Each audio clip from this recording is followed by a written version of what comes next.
কংগ্ৰেছ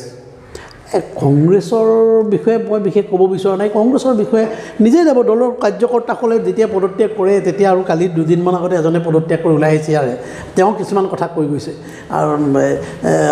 মিলন দেউৰেও কিছুমান কথা কৈছে আৰু মই এতিয়া কংগ্ৰেছ এৰিলোঁ বেলেগৰ কথা ক'ব খোজা নাই আৰু অহা নিৰ্বাচনত কংগ্ৰেছ কি গম পাব আপোনালোকে কংগ্ৰেছৰ সম্বন্ধে ৰাইজে কি অপিনিয়ন দিব সেই ৰাজনৈতিক দলৰ অপিনিয়নটো দলীয় কাৰ্যকৰ্তা দিয়াতকৈ ৰাইজে দিয়াটোৱে কথা ৰাইজেতো 24ৰ লোকসভা নিৰ্বাচনত কংগ্ৰেছৰ সম্বন্ধে অপিনিয়ন দিয়ে দিব তেতিয়া আপুনি এইটো গম পাই যাব কি AIUDFৰ লগত আমাৰ কোনো কথা নাই AIUDF চক আমি মিলি থাকিব বিচাৰোঁ সকলোৰে লগত অসমত কিন্তু AIUDFে সাম্প্ৰদায়িক কথা বতৰা কৈ আছে এতিয়া আকৌ আৰম্ভ কৰিলে নিৰ্বাচন অহাৰ কাৰণে আৰু বিজেপি যদি সুমেৰত AIUDFে সম্বন্ধে কোনো কথা ক'ব নোৱাৰোঁ এইবিলাক সংগঠনৰ লগত কোনো কথা মানে আৰু তেওঁলোকৰ কথাটো কংগ্ৰেছে ক'ব পাৰিব ভালকৈ অসম জাতীয় পৰিষদ এইবিলাক ক্ষমতাৰ কাৰণে ৰাজনৈতিক দলৰ জন্ম হৈছে মুখ্যমন্ত্ৰীৰ সপোন দেখি এটা আঞ্চলিক ৰাজনৈতিক দল জন্ম কৰিছে আৰু চলি থাকিব ৰাজনৈতিক দল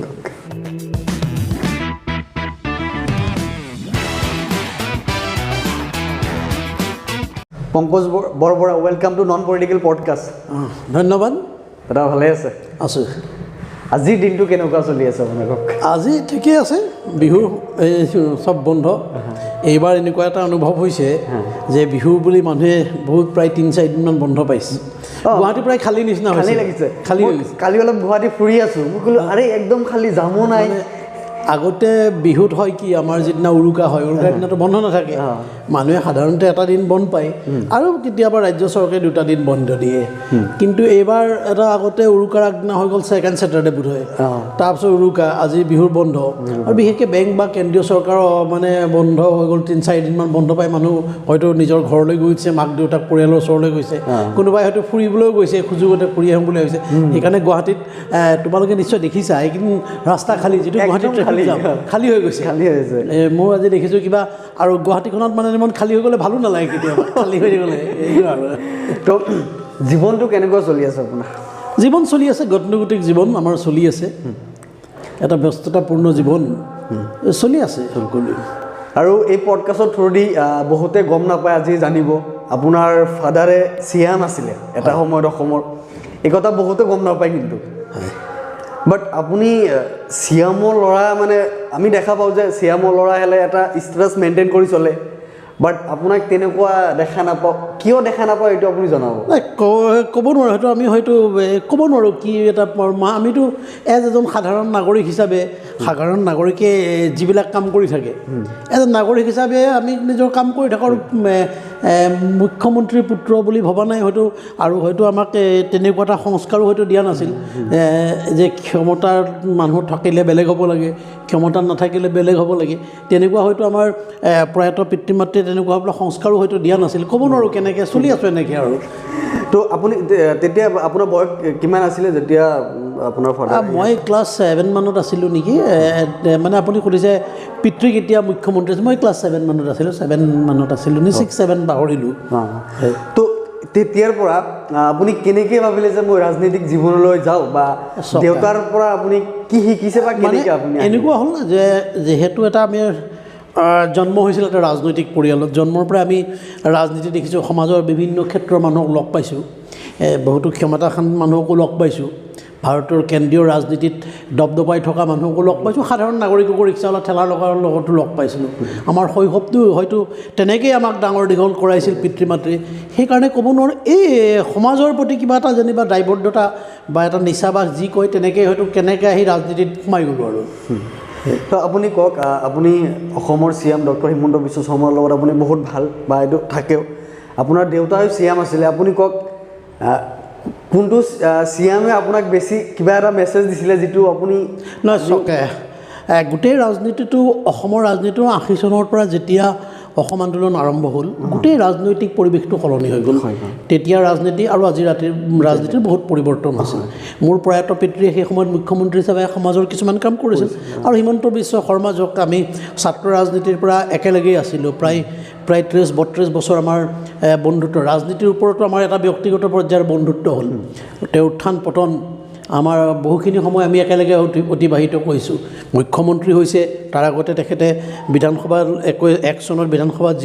প্ৰথমবাৰ জয়লাভ কৰি যেতিয়া বিধানসভালৈ আহিছিল তেতিয়াও তেখেতক দিছোঁ। আৰু 96 চনত তেখেতে যেতিয়া প্ৰথমবাৰ জালুকবাৰীত কংগ্ৰেছৰ প্ৰতিনিধিত্ব কৰি পৰাজিত হৈছিল, সেই সময়তো তেখেতক লগ পাইছোঁ। আজি 30-35 বছৰ আমাৰ বন্ধুত্ব, ৰাজনীতিৰ ঊৰ্ধত সেই বন্ধুত্বটো, ৰাজনীতিৰ জেগাত আছেই, স্বাভাৱিকতে এইটো এটা আমাৰ ব্যক্তিগত বন্ধুত্ব। আচ্ছা, মই যদি আপোনাক এতিয়া সুধোঁ, এই 30-35 বছৰ এটা মানুহৰ লগত থকাৰ পিছত সেই মানুহজন ব্যক্তিগতভাৱে আপুনি কিমান ক'ব, আমি যিটো নিউজত দেখা পাওঁ, আমি যিটো জানো তাতকৈ বেছি আপুনি জানে, আপুনি কওক যে মানুহজন আচলতে কেনেকুৱা? চাওক, এটা কথা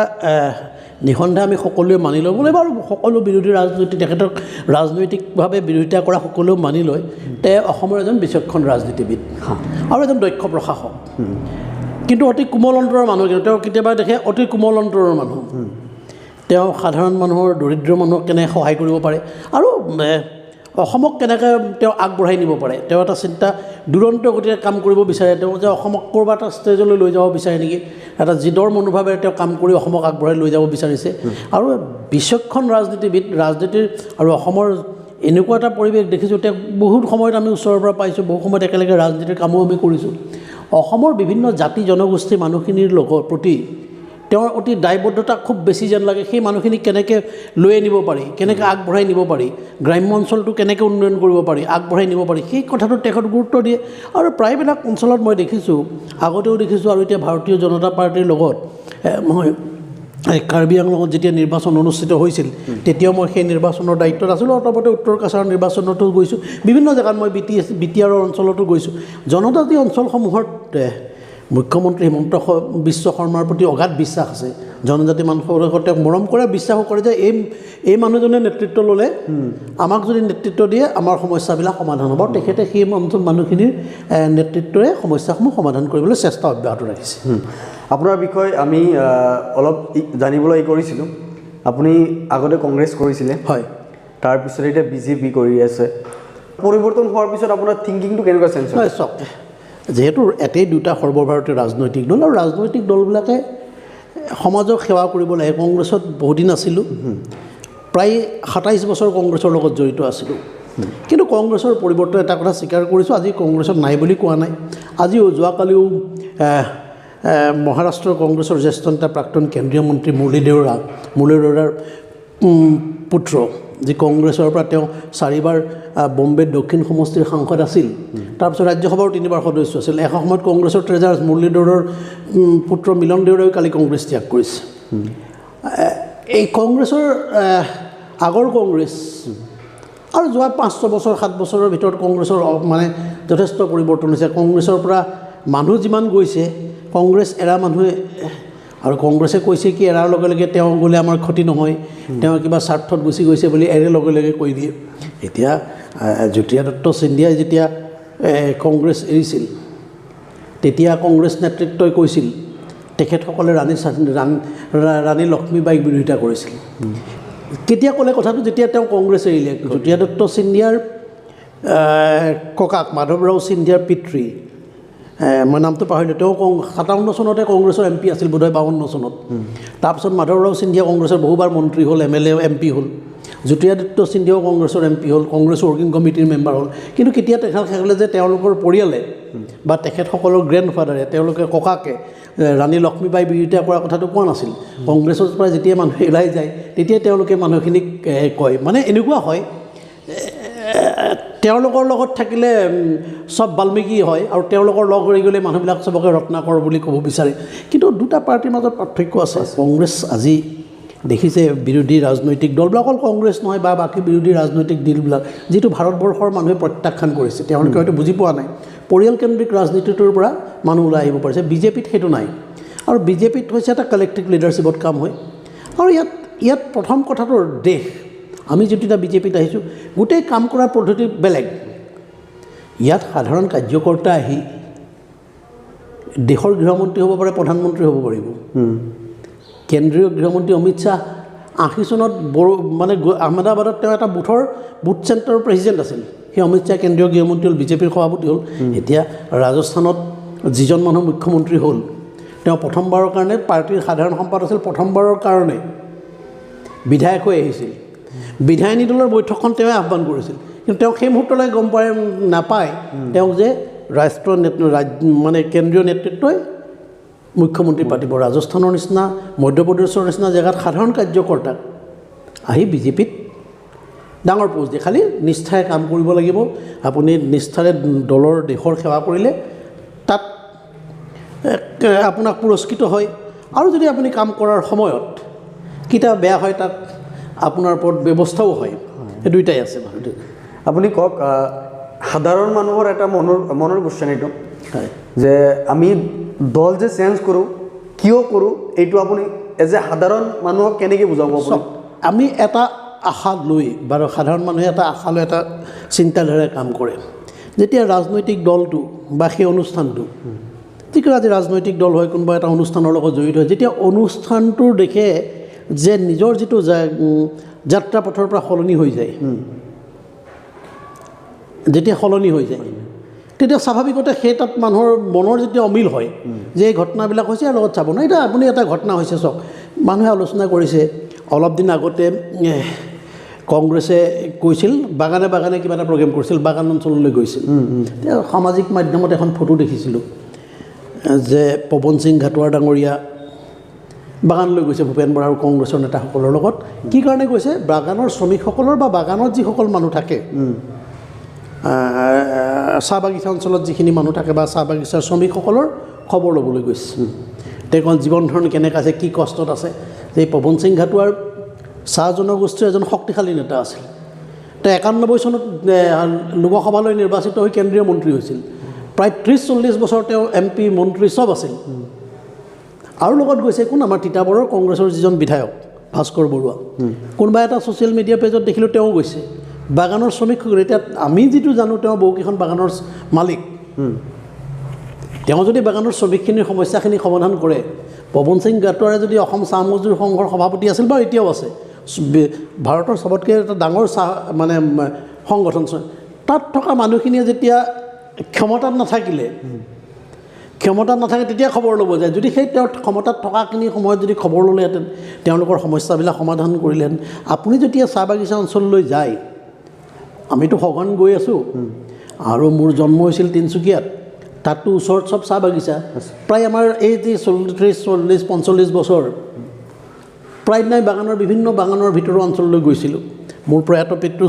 চাহ শ্ৰমিক সংগঠনৰ লগত জড়িত আছিল। তেতিয়া বাগানৰ যিবিলাক পৰিৱেশ আছিল, বাগানৰ ভিতৰলৈ আপুনি যাব নোৱাৰে অৱস্থা, বোকা ৰাস্তা নাই। আজি যদি আপুনি বাগানৰ যিকোনো বাগানলৈ যায়, দেখিব ৰাস্তাৰ ভিতৰত এতিয়া ব্লক দিয়া ৰাস্তা বনিছে বাগানৰ লাইনবিলাকলৈ। এতিয়া বাগানৰ ভিতৰত স্কুল হৈছে। এতিয়া বাগানৰ ছাত্ৰ ছাত্ৰীসকলক এতিয়া মুখ্যমন্ত্ৰী হিমন্ত বিশ্ব শৰ্মা ডাঙৰীয়াই চিকিৎসাৰ ব্যৱস্থা কৰিছে, এতিয়া লাইটৰ ব্যৱস্থা কৰিছে, ৰাস্তা বনাইছে, স্কুলৰ ব্যৱস্থা কৰি দিছে। তাৰ ফলত কি হৈছে? বাগানৰ সেই পিছপৰা শ্ৰমিকসকল আজি শিক্ষিত হৈছে। যেতিয়া শিক্ষিত হোৱাৰ পিছতে বাগানৰ শ্ৰমিকসকলে আৰু এতিয়া কংগ্ৰেছক ভোট নিদিয়া হ'ল। স্বাধীনতাত যেতিয়া ভাৰতবৰ্ষত প্ৰথমবাৰ স্বাধীনতা হোৱাৰ পিছত 52 চনত প্ৰায় যিমান সাধাৰণ নিৰ্বাচন হৈছে, প্ৰায় বোধহয় আপুনি 14 চনলৈকে যিমানবিলাক ইলেকশ্যন হৈছে, লোকসভাৰ নিৰ্বাচন, বিধানসভাৰ নিৰ্বাচন, অসমৰ চাহ শ্ৰমিকে সদায় কংগ্ৰেছক ভোট দিছিল। 14 চনত প্ৰথমবাৰ চাহ শ্ৰমিকসকলে ভাৰতীয় জনতা পাৰ্টীক ভোট দিয়া আৰম্ভ কৰিলে। সেইবাৰ বোধহয় 60-70% মানুহে ভোট দিলে। তাৰপিছত 14 দিলে, 16ত সেইটো গৈ প্ৰায় 80 পালে, আৰু 19ৰ লোকসভা নিৰ্বাচনত 90% গ'ল। তাৰ আগলৈকে সেইকাৰণে চাহ শ্ৰমিকসকলক কংগ্ৰেছে ভোট বেংক হিচাপে ব্যৱহাৰ কৰিছিল। এই যে যিবিলাক ঘটনা, এই ঘটনাবিলাকৰ পিছত আজি লাহে লাহে কংগ্ৰেছৰ প্ৰতি মোৰ বুলি নহয়, বহু মানুহৰ বিতৃষ্ণা জন্মিছে যে এই দলত থাকিলে জনসাধাৰণৰ বা কাম কৰিব, যি ৰাস্তাত জালিব মহাত্মা গান্ধীয়ে যি কংগ্ৰেছ প্ৰতিষ্ঠা কৰিছিল, সেই কংগ্ৰেছত গান্ধীজীয়ে যি কৈছিল বা আগৰ নেতাসকলে যি হিচাপে কংগ্ৰেছটোক লৈ যাব বিচাৰিছিল, এইটোতো কংগ্ৰেছ সেইটো নাই। এতিয়া পৰিয়াল হ'ব লাগিব। আৰু যেতিয়াই মই আজি আপোনাক ইয়াৰ সন্মুখত দায়িত্ব সহকাৰে কৈ গৈছোঁ, কোনো ৰাজ্যত যিকোনো এজন নেতাই যেতিয়া ডাঙৰ হৈ যাব বিচাৰে কংগ্ৰেছত, তেতিয়া সেইজন নেতাক বহাই দিয়া হয়। এনেও ঘটনা বহুত আছে, উদাহৰণ দিব লাগিলে। এইটো এতিয়া নহয়, 65 চন মানে 57 চনমানৰ পৰা লাহে লাহে আৰম্ভ হৈছে। যেতিয়া এজন নেতা ৰাজ্যত শক্তিশালী হৈ যায়, আপুনি যদি অসমৰ কংগ্ৰেছৰ ৰাজনীতি কেতিয়াবা অধ্যয়ন কৰে ভালকৈ বা যিসকল প্ৰবীণ ৰাজনীতি আছে ৰাজনীতিবিদ এতিয়াও আছে যিসকলে কংগ্ৰেছৰ লগত জড়িত তেওঁলোকৰ লগত আলোচনা যদি কৰে বুজি পাব যে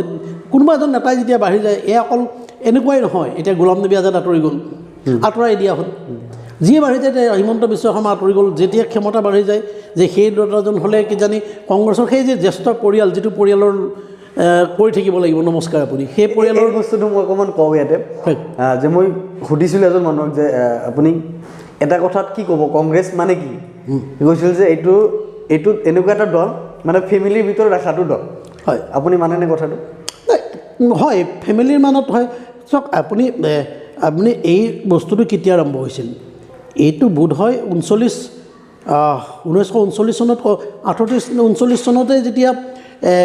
মহাত্মা গান্ধীয়ে বা নেহেৰুৱে যেতিয়া কংগ্ৰেছ সভাপতি নিৰ্বাচন হৈছিল পাটাবী সীতাৰামায়াক কংগ্ৰেছৰ প্ৰাৰ্থিত্ব কৰিছিল নেতাজী সুভাষ বসুৱে তাৰ বিৰুদ্ধে কৰিছিল ডেকাসকলে তাৰ বিৰুদ্ধে কৰিছিল সেই তাৰ ফলত তেতিয়া নেতাজীৰ লগত সংঘাত আৰম্ভ হ'ল সেই তেতিয়া আৰম্ভ হৈছে 52-55 চনতো এবাৰ সংঘাত হৈছে আপুনি প্ৰতি 10-15 বছৰ মূৰে মূৰে নেতৃত্বৰ লগত বা পৰিয়ালৰ লগত মানুহৰ সংঘাত হয় যেতিয়া বস্তুটো ছাপ্ৰেছ কৰিব বিচাৰিব সদায়তো মানুহে নাথাকে জনসাধাৰণে অসমত বা বিভিন্ন ৰাজ্যত জনসাধাৰণে আৰু এটা সমৰ্থন কৰে এজন নেতাক তেওঁৰ কাৰ্য পদ্ধতি যেতিয়া দেখে এই নেতাজন বাঢ়ি গৈছে তেতিয়া তেওঁলোকে কাটি যায় এইটো পৰিয়ালৰ ৰাজনীতি এতিয়া তাৰ বাহিৰে ক'তো নাযায় আজি মল্লিকাৰ্জুন খাৰ্গেক সভাপতি পাতিছে ঠিক আছে মল্লিকাৰ্জুন খাৰ্গে সভাপতি হৈছে কিন্তু সকলো দায়িত্ব এজন মানুহে লয় যে তেওঁ চব ডিচিশ্যন লয় কিন্তু কোনো একাউণ্টেবিলিটি কোনো ৰেছপঞ্চিবিলিটি নাই খালি তেওঁ ডিচিশ্যন লৈ থাকিব পাৰে তেওঁৰ ডিচিশ্যনত হ'ব কিন্তু তেওঁৰ কোনো একাউণ্টেবিলিটি বা ৰেছপঞ্চিবিলিটি একো নাই তেওঁ এতিয়া ডিচিশ্যনটো নিজে ল'ব তেওঁ যি বিচাৰিব সেইটোৱে কৰিব কিন্তু তেওঁৰ কোনো দায়িত্ব নলয় দায়িত্বটো বেলেগে লয় এতিয়া নিৰ্বাচনত যদি হাৰে তেতিয়াহ'লে তেওঁ দায়িত্ব নলয় এতিয়া কৰ্ণাটকত জিকিছে জিকাৰ লগে লগে ক'লে ভাৰত জোড়ো যাত্ৰাৰ কাৰণে তাৰ প্ৰভাৱৰ কাৰণে আমি কৰ্ণাটক জিকিছোঁ মধ্যপ্ৰদেশ ৰাজস্থানতো ভাৰত জোড়ো যাত্ৰা হৈছিল তাত হাৰিছে কিন্তু তাৰ দায়িত্বটো নলয় এতিয়া ৰাজস্থানত এতিয়া উত্তৰ প্ৰদেশ বিধানসভা নিৰ্বাচনত প্ৰিয়ংকা গান্ধীয়ে নেতৃত্ব দিছিল 17 চনত 23 চনত কিন্তু হৰাৰ ৰেছপঞ্চিবিলিটি নলয় তেওঁ মুখ্যমন্ত্ৰী পাতি দিলে প্ৰিয়ংকা গান্ধী গোটেই তেওঁৰ মতে হ'ল কিন্তু দায়িত্বটো তেওঁ নলয় কিন্তু ভাৰতীয় জনতা পাৰ্টি সেইটো নহয়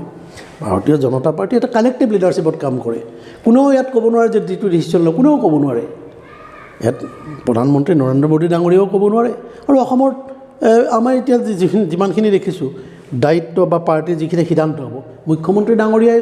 লগত পৰামৰ্শ হয় কিন্তু পাৰ্টীৰ ৰাজ্যিক নেতৃত্বই সাংগঠনিক কথাবিলাকৰ দায়িত্ব লয়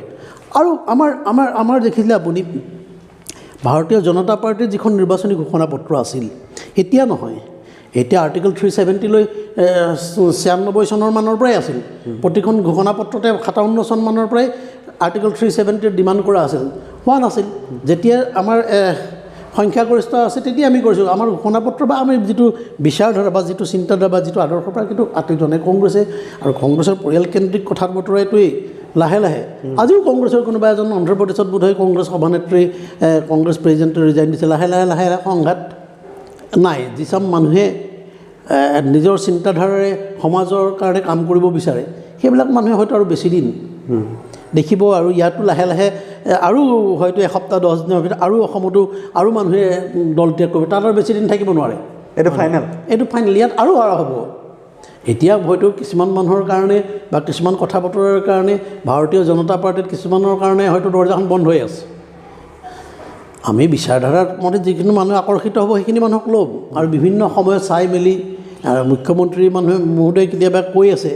যে কেতিয়াবা ভেকেঞ্চিও নাইক বুলি কৈছিল কিন্তু তথাপিও কিছু মানুহ এতিয়া দললৈ আহিব কৈছে গ্ৰাম্য অঞ্চলৰ পৰা আপুনি বিভিন্ন অসমৰ য'তেই যায় এতিয়া দললৈ মানুহ আহিব বিচাৰিছে কিছুমানৰ ক্ষেত্ৰত আমি ৰাখাই দিয়া হৈছে কিবা হৈছে সেইটো আপুনি দেখিব তেনেকুৱা চলি আছে আৰু পৰিয়ালকেন্দ্ৰিক যিমানেই চলিব কংগ্ৰেছৰ সিমানেই জনসাধাৰণৰ পৰা বিচ্ছিন্ন হৈ গৈ থাকিব পৰিয়ালৰ মতে যেতিয়ালৈকে কালেক্টিভ লিডাৰশ্বিপলৈ নাহিব তেতিয়ালৈকে তেওঁলোকে যিমানে যি কথা নকওক কিন্তু মানুহে সেইটোত কেতিয়াও কোনো মানুহে ভাৰতত সেই এটা বস্তুত মানুহে এতিয়া বিশ্বাস নকৰা হৈছে মই কৈছোঁ তেওঁলোকৰ চব কৰে কিন্তু তেওঁলোকে ডিচিশ্যন চব ল'ব কিন্তু ৰেছপঞ্চিবিলিটি বা একাউণ্টেবিলিটি তেওঁলোকৰ কাৰণে একো নাই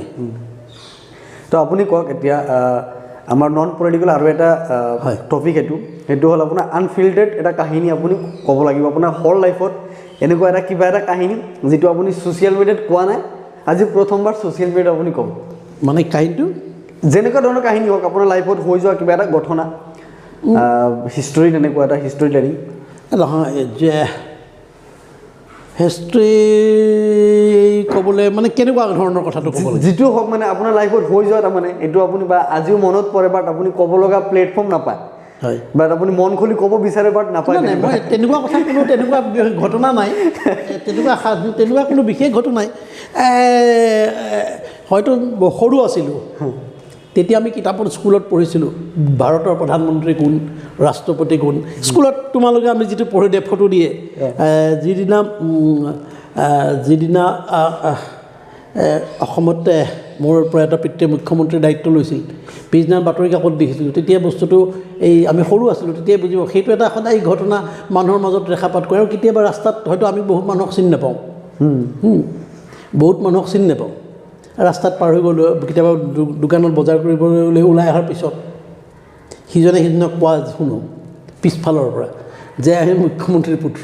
কিন্তু আমি তেনেকুৱা কোনো ঘটনা মোৰ কেনেকুৱা নালাগে যে কি এটা বেলেগ নেকি বেলেগ নহয় যেন লাগে সকলোকে দেখিলে এতিয়া হিমন্ত বিশ্ব শৰ্মাৰ পুত্ৰ নন্দিল বিশ্বকৰ্মা মোৰতো তেনেকুৱা বেলেগ এটা তেওঁ যে বেলেগ এটা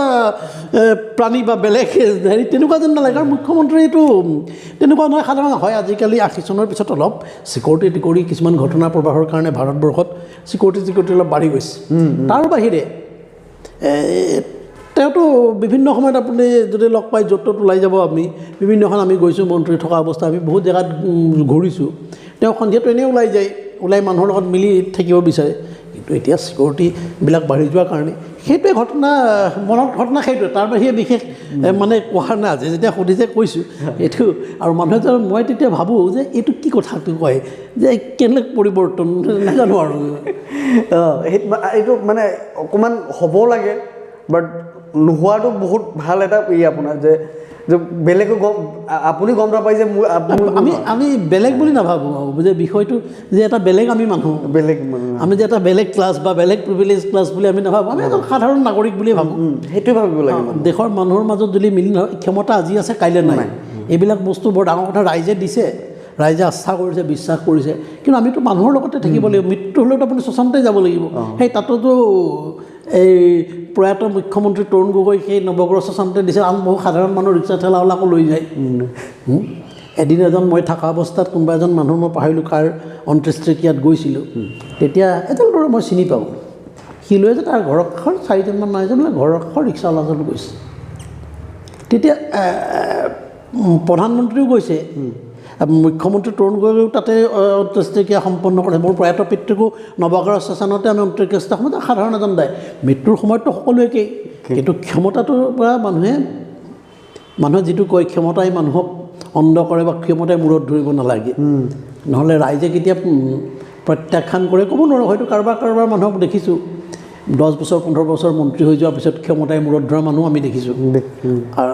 বহুত মানুহৰ দেখিছোঁ মই এইবিলাক নাম নকওঁ কিন্তু এতিয়াও দেখিছোঁ সেইকাৰণে যেতিয়া ৰাইজে ক্ষমতা দিয়ে ভগৱানে ক্ষমতা দিয়ে জনসাধাৰণৰ সেৱাৰ কাৰণে ক্ষমতাটো কৰিব লাগে নিজে জনসাধাৰণৰ মাজত এজন থাকিব লাগে ৰাইজে পাতি দিছে এই বস্তুটো পাহৰি যাব যে আমি যদি আজি কেতিয়া ৰজা নাইকিয়া হৈ গ'ল এতিয়াও যদি মন্ত্ৰী বিধায়ক হ'লে ৰজা বুলি ভাবা আৰম্ভ কৰে তেওঁৰ পতন অতি সোনকালে অনিবাৰ্য হৈ পৰিব একদম তো আপুনি এতিয়া কওক যে আপুনি ফুল টাইম আপুনি ৰাজনীতিৰ লগতো জড়িত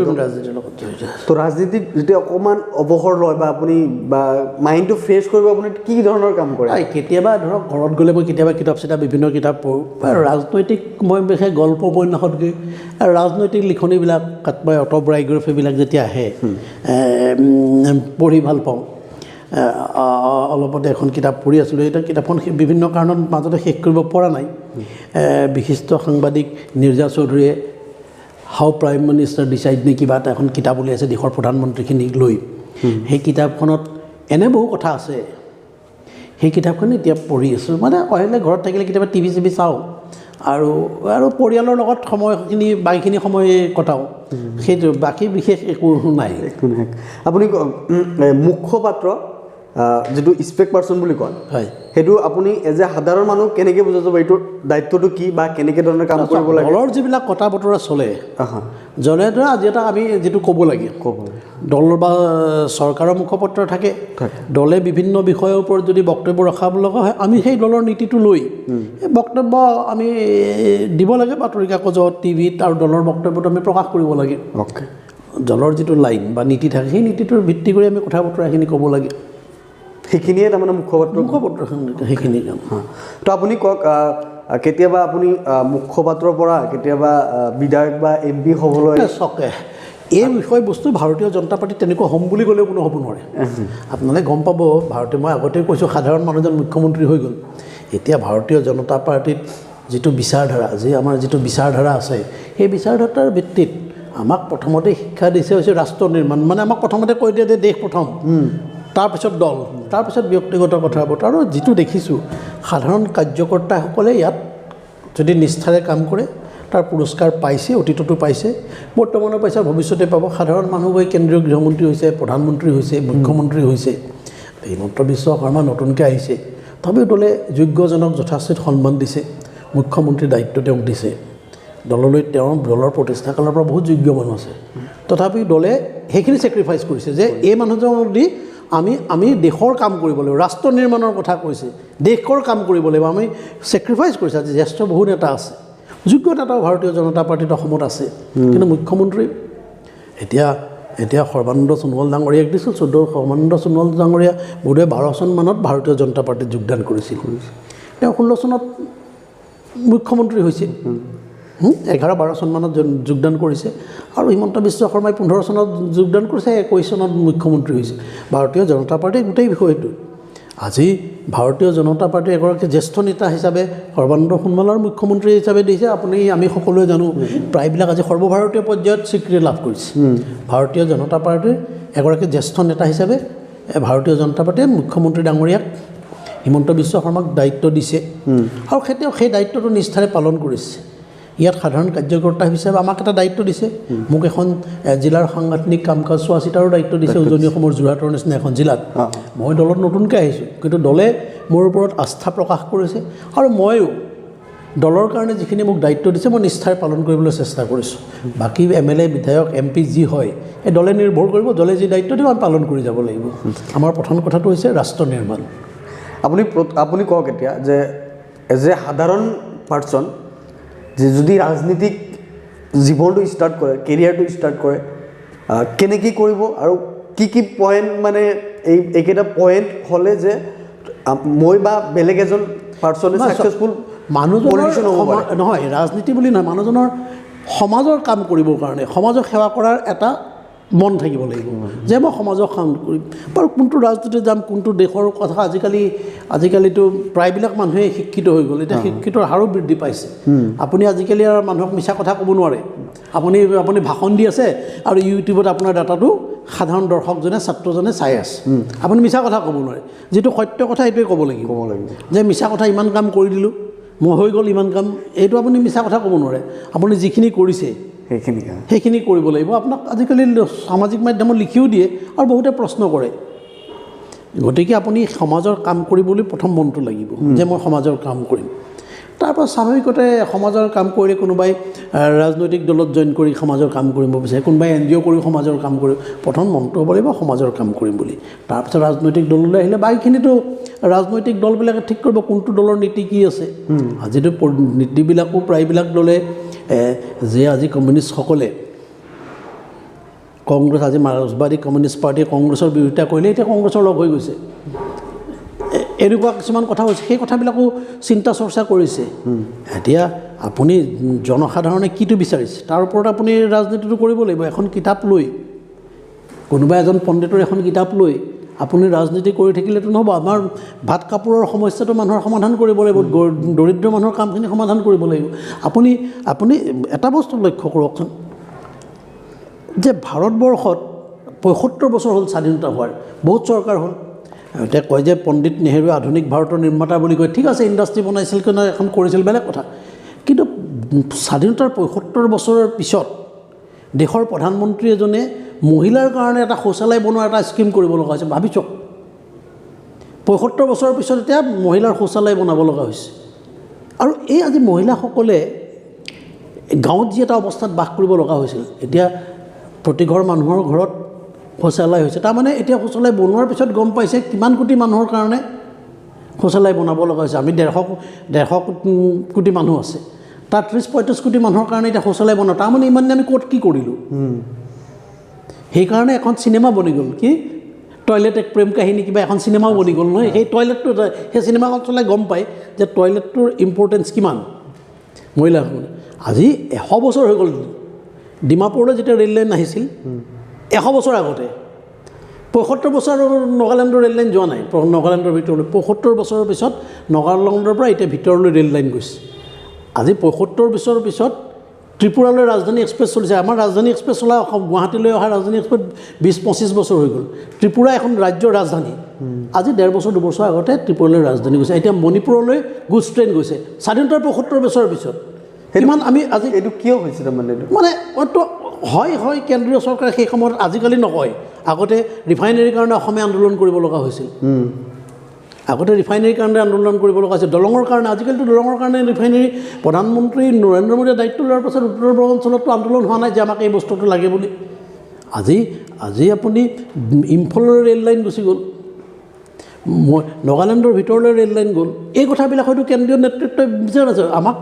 এইকাৰণে ইয়াত বিচ্ছিন্নতাবাদে গা কৰিছে যুৱকসকলে আমি নেপাওঁ বুলি কৈছিল আলফা হৈছিল বিভিন্ন NDF হৈছিল এতিয়া কাৰ্বি আংলং DSD কিবা কিবি সংগঠন জন্ম হৈ গৈছিল যেতিয়া নাপায় যে একো আমি বিচাৰিলে নাপাওঁ মই এইটো আপোনাক সুধিব বিচাৰিছিলোঁ যে কংগ্ৰেছ চৰকাৰ থাকোঁতে বহুত ছাত্ৰ সংগঠন বা দলীয় সংগঠন বহুত আছিলে এতিয়া বিজেপি চৰকাৰ অহাৰ পিছত ইমান সংগঠন নাই কিয় নাই তাৰমানে এইটো মানে সংগঠনটো জন্ম হয় কেতিয়া বিভিন্ন সমস্যা লৈ সংগঠন কিছুমানৰ জন্ম হয় আন্দোলন হয় এতিয়া চৰকাৰখনে বিশেষকৈ অসমত বা দিল্লীত এতিয়া প্ৰধানমন্ত্ৰী নৰেন্দ্ৰ মোদীয়ে উত্তৰ পূৰ্বাঞ্চলৰ প্ৰতিটো উগ্ৰপন্থী সংগঠনৰ লগত আলোচনা কৰি শান্তিৰ বাতাবৰণলৈ লৈ আহিলে আজি অসমৰ চুবুৰীয়া ৰাজ্য আটাইখনৰ লগত আমাৰ সীমা ডিস্পুট আছিল কালি মেঘালয়ৰ লগত কাজিয়া কালি নগালেণ্ডৰ লগত কাজিয়া কালি অৰুণাচলৰ লগত কাজিয়া এতিয়া মুখ্যমন্ত্ৰীয়ে আলোচনা কৰিছে এইবাৰ প্ৰথম এনেকুৱা এটা আলোচনা হৈছে এখন চুক্তি হৈছে আমাৰ যেতিয়া মেঘালয় অসমত আহে যেতিয়া আমি মেঘালয়ৰ পৰা অসম পৃথক হৈ গ'ল সীমা সমস্যাটোতে টেম্পৰাৰী বস্তুটো এৰি থৈ আহিলে কোনো সমস্যাটো সমাধান নকৰিলে নগালেণ্ডৰ লগত কেতিয়া নগালেণ্ড গ'ল কিন্তু লাহে লাহে সমস্যাটো সমাধান নকৰিলে সীমা সমস্যাটো সমাধান নকৰিলে আমি যদি দুইজন মানুহে ঘৰ বনাই ল'লোঁ মাটিটো কিনি ল'লোঁ কিনিলে ঘৰ বনাইটো যদি নবনাওঁ সীমাটো যদি আজি মাৰি নথওঁ কাইলৈ মোৰ পুত্ৰৰ লগত আপোনাৰ পুত্ৰৰ লগত বা আপোনাৰ কন্যাৰ লগত কাজিয়া এটা হ'বই স্বাভাৱিক কথা সীমাটো হ'ব প্ৰথমতে যেতিয়া কিনোতে যদি আমি কৰিলোঁ ৰাজ্যখন ভাগ হওঁতে যদি কৰিলোঁ কাৰণ এতিয়া মানুহে যিটো কয় এতিয়া লাহে লাহে উপলব্ধি আমি কৰিছোঁ যে কংগ্ৰেছে সমস্যাবিলাক সমাধান কৰিব নিবিচাৰে সমস্যাবিলাক জীয়াই ৰাখিব বিচাৰে আৰু তাৰ আগত তেনেকৈ শাসন কৰিব বিচাৰে আজিতো আন্দোলন নাইকিয়া হৈ গ'ল আপোনাৰ মনত আছে 11, 12, 13, 14 মানলৈকে আছিল BTRত কি আছিল কোকৰাঝাৰৰ ফালে কি 2000 ঘণ্টা ট্ৰেইন বন্ধ 500 ঘণ্টা বন্ধ হাহাকাৰ অৱস্থা মানুহ ভয়ত থাকে এতিয়া আপুনি মই কিবা দলীয় কামত গোসাইগাঁৱত গৈছিলোঁ গোসাইগাঁৱত আছিলোঁ প্ৰায় 15-20 দিন এতিয়া তাত ভিতৰলৈকে মই ভূটান সীমান্তলৈ গৈছোঁ তাততো এতিয়া মানুহ ৰাতি ঘূৰি ফুৰিব পাৰে তাতে কৈছে তেওঁলোকে কৈছে আজি 3-4 বছৰ 5 বছৰ আগত তালৈ এইবিলাক নাছিল ৰাতি মানুহ ওলাব পৰা নাছিল এতিয়াতো তাত মানুহবিলাক ঘূৰা ফুৰা কৰি ৰাতিলৈকে ঘূৰা ফুৰি মই ৰাতি 10 ভূটান সীমান্তত ক'ৰবাৰ গাঁৱত দলৰ কাৰ্যকৰ্তাৰ লগত লগ ধৰিব ৰাতি 10 বজাত গৈছোঁ এখন গাঁৱত বহিছোঁ কিন্তু এতিয়া পূৰা শান্তিত আছে এই ঘটনাবিলাক আচলতে মানুহৰ নেতৃত্বৰ দূৰদৰ্শিতাৰ ওপৰত গোটেই বিষয়টো নেতৃত্ব কৰে এতিয়া নৰেন্দ্ৰ মোদী ডাঙৰীয়ে সমস্যাবিলাক সমাধান কৰিব বিচাৰিছে আৰু বৰ্তমান ৰাজ্য চৰকাৰে হিমন্ত বিশ্ব শৰ্মাৰ নেতৃত্বৰ ৰাজ্য চৰকাৰ প্ৰতিটো জাতি জনগোষ্ঠী প্ৰতিটো মানুহৰ লগত আলোচনা কৰি নিজৰ সমস্যাখিনি সমাধান কৰিবলৈ চেষ্টা কৰিছে এতিয়া আপোনাৰ নতুনকৈ চুক্তি হ'ল যে কাৰ্বি আংলঙত হ'ল বড়োলেণ্ডত নাই এতিয়া একেবাৰে একদম শান্তি ডেভেলপমেণ্টৰ কাম আমাৰ আপুনি যদি ডিফুলৈ যায় উত্তৰ কাছাৰ হাফলঙলৈ মই নিৰ্বাচনৰ সময়ত গৈছিলোঁ আজি 10 বছৰ 15 বছৰ আগৰ সময় হাফলং আৰু আজি হাফলং আজি ডিফু আৰু আপুনি 15-16 বছৰ আগৰ ডিফুৰ মাজত আকাশ পাতাল পাৰ্থক্য উন্নয়নৰ কাম এতিয়া হৈছে শান্তি হৈ গ'ল হয়তো চেষ্টা হয়তো কৰা হোৱা নাছিল শান্তিবিলাক কৰাৰ কাৰণে আমি আপোনাক কেইটামান শব্দ ক'ম সেইটো আপুনি এক কথাত এনচাৰ দিব লাগিব প্ৰথমটো হ'ল বিজেপি আপুনি এক কথাত কি ক'ব বিজেপি ভাৰতীয় জনসাধাৰণৰ কাৰণে কাম কৰা এটা ৰাজনৈতিক দল আৰু ভাৰতীয় জনতা পাৰ্টিয়ে হৈছে দেশৰ দৰিদ্ৰ দুখীয়া মানুহখিনিক সৰ্বাংগীন উন্নয়নৰ কাৰণে কাম কৰা এটা মাত্ৰ ৰাজনৈতিক দল বৰ্তমান সময়ত কংগ্ৰেছ কংগ্ৰেছৰ বিষয়ে মই বিশেষ ক'ব বিচৰা নাই কংগ্ৰেছৰ বিষয়ে নিজেই যাব দলৰ কাৰ্যকৰ্তাসকলে যেতিয়া পদত্যাগ কৰে তেতিয়া আৰু কালি দুদিনমান আগতে এজনে পদত্যাগ কৰি ওলাই আহিছে আৰু তেওঁ কিছুমান কথা কৈ গৈছে আৰু মিলন দেউৰেও কিছুমান কথা কৈছে আৰু মই এতিয়া